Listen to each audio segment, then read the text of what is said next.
Geoff Scott says people should be very careful around this year's breed of wasps. The Southland beekeeper and wasp hunter says the wasps this year are a nasty and dangerous strain. He's been monitoring and destroying a large influx of wasp nests in Otautau, which have caused problems for residents and local businesses. The nests he's seeing so far are smaller than in previous years, which means the colonies are younger, but he says the wasps themselves are particularly aggressive. Geoff warns that somebody could potentially die if they stumble accidentally onto a wasp nest. But if they are coming out to attack you, it's just to stay calm and just walk away from it slowly. Don't swat at them or anything like that to agitate them, and then just walk away. He's worried most for children and elderly people who are allergic to wasp stings. But people should be wary about their pets too. He's personally seen a small dog killed by wasps. So they're attracted to movement, aren't they, really? Yep, they are. Yeah. And to adrenaline when they're fear. And that's where they get the dogs. Like when I've seen the foxes that killed, it's because they're sitting there biting at the thing that stung them. And then they're getting more, they'll come on their back, and then they're trying to get those and aggravate them even more. And it actually kills a dog quite fast. As he reveals in this video, to the untrained eye they can be very hard to see. You see the edge of the nest right there? Can you see it?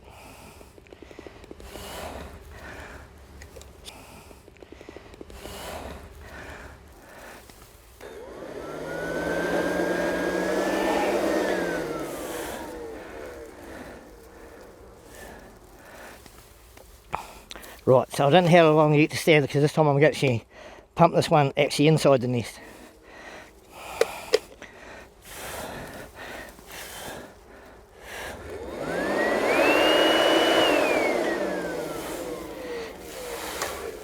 That's all we need to do.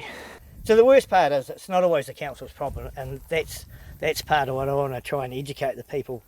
The people is as much their problem alone, you know, like these ones that throw their rubbish over there, that I can guarantee there's probably other people come along and just throwing their green waste and stuff in there. So so I said to Rob, one of the biggest things, make green waste free at every place. They've got no excuse not to do it. Geoff says we should all be concerned about the escalating wasp problem in various parts of Southland. And he's keen to educate people about what they can do to protect themselves from these flying marauders. So you see how easy that one would have been to walk on? Because that's the top of the nest up there now. Once they start squashing them, that's the distress signal for the rest to come and get you. Like a honeybee will aim for where the honeybee stung you. Wasps don't give a shit, they just aim for the target. And then when you get scared, you get all that adrenaline coming out, and that's what they love, and they'll just start hammering you, you know. There will be a point where they will actually just go. But if you've got a pet or something with you, it's never going to happen, you know. And kids. Yeah, 10 foot tall and bulletproof. But so education's the biggest thing. We're not going to kill this wasp problem in 2 years. Haven't got a show. Geoff showed us some of the nests he'd recently killed, including the one we filmed. He explained that the difference in size of the nests this season show that the wasp colonies are starting later than usual. All these nests should be up here now. So it means that the queen started really, really late. So as they're hatching out, they must chew this off and then reuse it. So there's not a single queen cell in any one of these nests yet, which means they're not even close to thinking about finishing.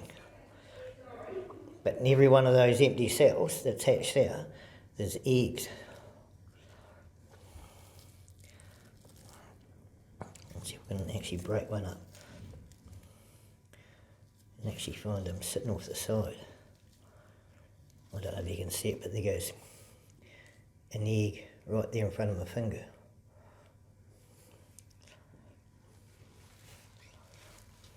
Because when you watch the ones coming in, every second or third wasp coming out is actually carrying dirt as they tunnel out, and they can tunnel out really, really fast. But like I say, this is all, they shouldn't be this small this time of year. They should be a lot bigger. As he peeled back the layers of each nest, he showed us how to spot a queen wasp and found a few worker wasps that were still alive. So all those ones in there don't need any food, all they need is the warmth, which they've already got.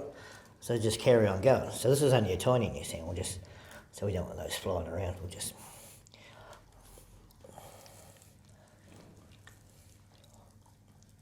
This is what happens, they all go to the, oh there you go, another queen. Geoff is well used to getting stung. He says it's less painful for him than itchy. Some people unfortunate enough to get stung might disagree. If you find a wasp nest, it's recommended you give it a wide berth and call an expert. Don't try to remove it or kill the colony yourself. As Geoff Scott says, you might find yourself in a world of hurt. It's best to leave this job to the professionals.